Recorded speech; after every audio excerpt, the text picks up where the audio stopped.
देश का सबसे बड़ा प्राइवेट बैंक, करोड़ों लोगों का भरोसा, और अब उसी बैंक पर 45 करोड़ रुपए के खेल का आरोप। क्या मार्केटिंग के नाम पर छुपाया गया ब्याज का पैसा? क्या बैंक के अंदर ही चल रहा था बड़ा खेल? और क्यों इस खुलासे के बाद शेयर बाजार में मच गई हलचल?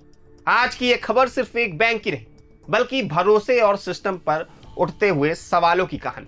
नमस्कार, मैं हूं अभिषेक सिंह और आप देख रहे हैं प्रभात खबर। मीडिया रिपोर्ट्स के मुताबिक एचडीएफसी बैंक पर 45 करोड़ रुपए की कथित हेरफेर का आरोप लगा है। दावा किया जा रहा है कि Maharashtra state road development corporation यानी MSRDC को अतिरिक्त ब्याज देने के लिए एक ऐसा रास्ता अपनाया गया जिसने अब बैंक की कॉरपोरेट गवर्नेंस पर बड़े सवाल खड़े कर दिए। बताया जा रहा है कि यह मामला डिफरेंशियल इंटरेस्ट यानी तय ब्याज दर से ज्यादा भुगतान से जुड़ा है। आरोप है कि यह अतिरिक्त रकम सीधे ब्याज के तौर पर नहीं दी गई, बल्कि उसे रोड सेफ्टी अवेयरनेस कैंपेन के खर्च के रूप में दिखाया गया। यानी जो पैसा कथित तौर पर ब्याज के रूप में जाना था, उसे मार्केटिंग खर्च बताकर 4 लोकल वेंडर्स को दिया गया। अब सबसे बड़ा सवाल यही उठ रहा है, अगर सब कुछ नियमों के तहत था तो फिर पेमेंट का तरीका छुपाने की जरूरत क्यों पड़ी? जानकारी के अनुसार बैंक के मार्केटिंग विभाग के इंटरनल ऑडिट के दौरान इस भुगतानों पर सवाल उठे। ऑडिट में विभाग की परफॉर्मेंस को अनसेटिस्फैक्टरी बताया गया, जिसके बाद ऑडिट कमेटी ने औपचारिक विजिलेंस जांच शुरू करने का आदेश दे दिया। जांच के दौरान बैंक के chief marketing officer Ravi Santhanam ने कथित तौर पर माना कि मार्केटिंग विभाग ने इस भुगतान को मार्केटिंग खर्च दिखाने में फैसिलिटेटर की भूमिका निभाई। यही नहीं, दावा यह भी है कि इस मामले को लेकर वरिष्ठ स्तर की बैठकों में चर्चा हुई थी और उन बैठकों में बैंक के एमडी और सीईओ शशिधर जगदीशन भी मौजूद थे। हालांकि बैंक की तरफ से इन आरोपों को सिरे से खारिज किया गया। एचडीएफसी बैंक ने बयान जारी कर कहा है कि उसका इंटरनल ऑडिट सिस्टम लगातार समीक्षा करता रहता है और सभी मुद्दों को गंभीरता से लिया जाता है।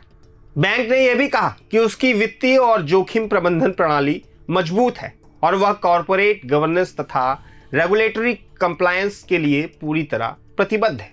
लेकिन इस पूरे मामले के बीच एक और बात ने बाजार की चिंता बढ़ा दी। बैंक के पूर्व पार्ट टाइम चेयरमैन और स्वतंत्र निदेशक अतनु चक्रवर्ती ने 18 मार्च को इस्तीफा दे दिया था।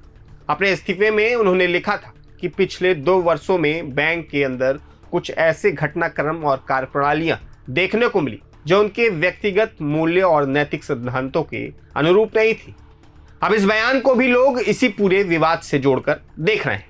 इधर शेयर बाजार में भी इसका असर साफ दिखाई दिया। पिछले 2 कारोबारी सत्रों में एचडीएफसी बैंक के शेयर करीब 5% तक टूट गए। निवेशकों की चिंता इस बात को लेकर बढ़ गई कि अगर देश के सबसे भरोसेमंद निजी बैंक पर ही कॉरपोरेट गवर्नेंस के सवाल उठने लगे तो इसका असर पूरे बैंकिंग सेक्टर की छवि पर पड़ सकता है। इसी बीच बैंक ने स्टॉक एक्सचेंज फाइलिंग में जानकारी दी कि उसने अपने कर्मचारियों को ESOS यानी एम्प्लॉय स्टॉक ऑप्शन स्कीम के तहत करीब 13,16,960 इक्विटी शेयर आवंटित किए। बैंक के अनुसार इससे उसकी चुकता शेयर पूंजी में भी बढ़ोतरी हुई है। अब सबसे बड़ी नजर इस बात पर रहेगी कि जांच में आगे क्या निकलकर सामने आता है। क्या यह सिर्फ एक अकाउंटिंग प्रोसेस का मामला था या फिर इसके पीछे कोई बड़ा खेल छिपा है? और सबसे अहम, क्या इस पूरे विवाद का असर देश के सबसे बड़े प्राइवेट बैंक की साख पर पड़ेगा? फिलहाल इस मामले में जांच जारी है और कई दावों की आधिकारिक पुष्टि अभी आना बाकी है। इस खबर की पुष्टि प्रभात खबर नहीं करता। यह जानकारी विभिन्न मीडिया रिपोर्ट्स और सामने आई रिपोर्ट्स के आधार पर दी गई। ऐसे तमाम अपडेट्स जानने के लिए देखते रहिए प्रभात खबर। प्रभातखबर.com, विश्वास वही, रफ्तार नहीं।